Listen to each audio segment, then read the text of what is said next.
A paz do Senhor Jesus, queridos irmãos, meus amigos em Cristo Jesus.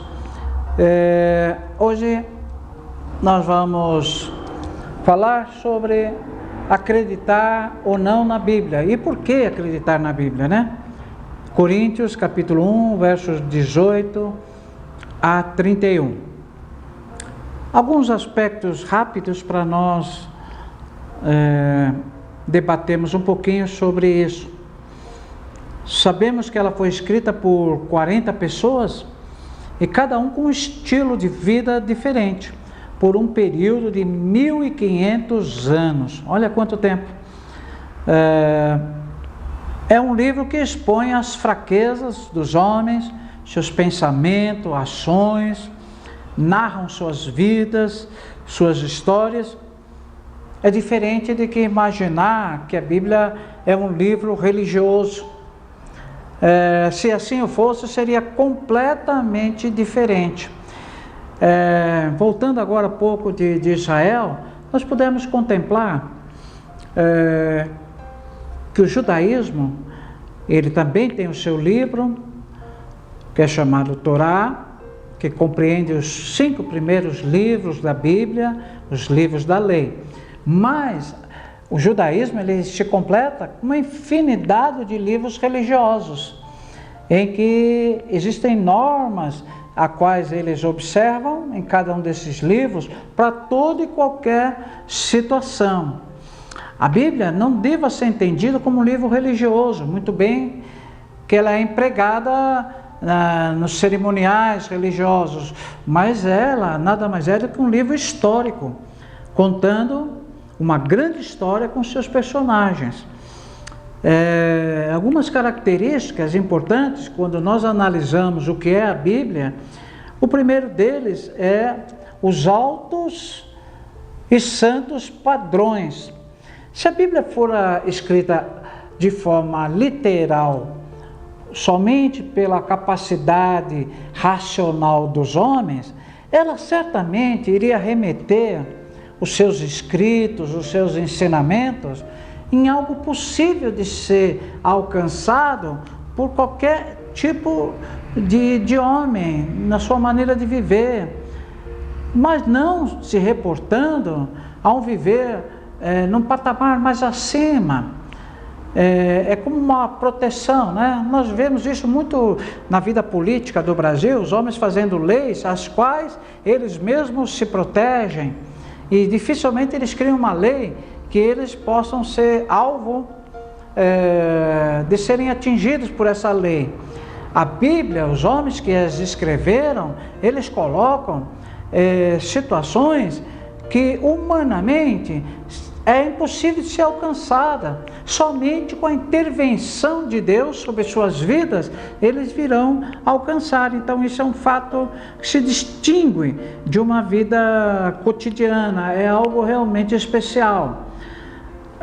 A Bíblia está cercada de profecias desapercebidas. Os livros escritos falam sobre a cegueira dos povos. Lá em Isaías, no capítulo 53, do verso 1 ao 3, fala exatamente disso, da cegueira. Os profetas não eram amados nas suas casas, porque eles chegavam e usavam das palavras proféticas, e as pessoas não conseguiam entender o que eles estavam falando, por isso que eles não eram amados. Ao contrário, dizem que eram perseguidos, que eram maltratados. Então nós temos aqui situações incomuns na Bíblia. As pessoas pelas quais eram objeto da profecia não entendiam qual o sentido daquela profecia.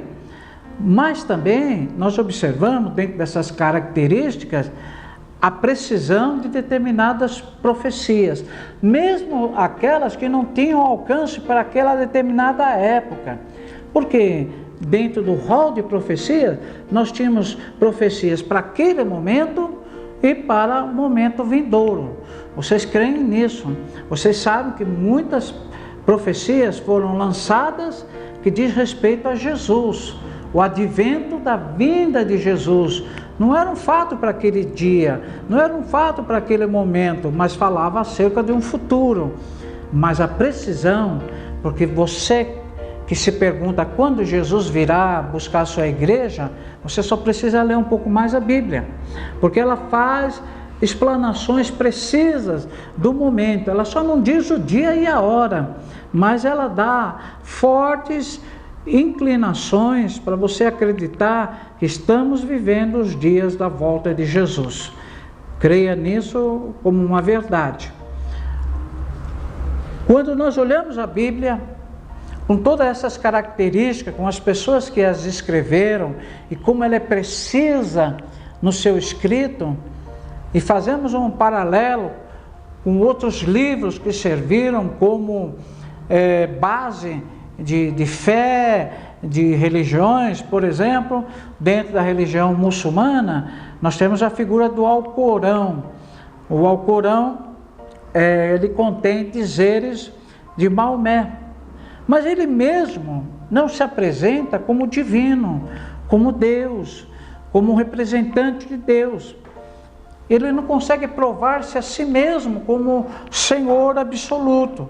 Então, se isso não é uma realidade absoluta, como crer nele? Ele não poderia, como um homem qualquer, falhar nos seus escritos, nos seus arrazoados? Então, ele perde um pouco da sua essência, né? Se nós falarmos do livro dos Mormons, eles foram escrito e baseado em King James Version, que está cheio de controvérsias. É mais um escrito humano que busca ter uma característica divina, uma revelação divina, mas quando nós vemos que ele chega a se contradizer, ele perde muito da sua veracidade. Mas a Bíblia, ela tem um único tema com consistência.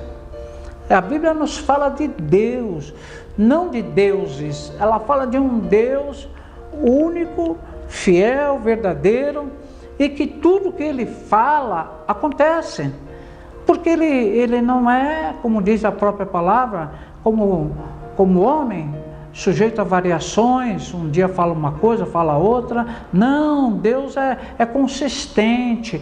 Desde os seus primeiros escritos até o último, em que ele usou homens inspirados pelo seu Espírito para assim o escrever, aqueles melhores entendedores da Bíblia do que eu, eles dizem e passam um ensino sistemático da palavra de Deus, em que a coerência, desde os livros mais antigos aos mais atuais, eles se fundem numa ideologia única. Então não tem como contestar. Agora é bem verdade, a Bíblia, muito embora fora escrita por homens, mas com inspiração divina, ele não é um livro para ser analisado de forma racional. A Bíblia não pode ser literalmente entendida palavra por palavra. A Bíblia é um ato de fé e, como tal, ela é inquestionável. Você pode, em alguns momentos, não entender o significado que ela está querendo passar, mas isso não invalida o que dela está escrito. Ou amanhã Deus pode te revelar aquilo que hoje está oculto a você, aquilo que você não compreende hoje, mas amanhã com certeza, porque Deus não permite que a sua palavra ela caia nesse ostracismo, nessa incompreensão. A Bíblia veio para ser muito clara, objetiva, consistente para todos aqueles que buscam nela a palavra de Deus. Então, meu querido irmão e amado, se alguém perguntar para você por que você acredita na Bíblia, você diga, porque ela é a razão da minha fé. Tudo quanto ela escreveu é para o meu ensino, para o meu entendimento. A palavra de Deus, ela tem que ser como alimento para a sua alma. Você está faminto de Deus, você procura na palavra de Deus a maneira de preencher o teu vazio. Então, eu digo para vocês, com mais de 40 anos, lendo a palavra de Deus, ela sempre foi o meu tudo que eu precisei eu encontrei nela. Não só a história do povo de Israel, mas a minha própria história está descrito nela. Como servo de Deus, eu sempre me encontrei descrito nos seus ensinamentos. E é por isso que eu digo para você, você tem dúvidas? Busque na palavra de Deus. Você quer um caminho? Busque na palavra de Deus. Você quer ter intimidade com Deus? Busque ler na palavra de Deus, você será intimamente ligado com Ele. Ok? Vamos fazendo assim. Eu espero que você faça da prática da leitura da Bíblia algo mais real, porque eu vejo também como pastor o cristianismo contemporâneo muito distante de uma leitura diária da palavra de Deus. Às vezes, além somente nos cultos, nos momentos em que há uma reunião proposta. Então, entenda que a palavra de Deus é como o ar que você precisa respirar a todo momento. Assim, deva ser a Bíblia Sagrada no teu viver. Ok, meu irmão? Fica na paz do Senhor, que Deus te abençoe, te dê um dia maravilhoso na paz de Jesus.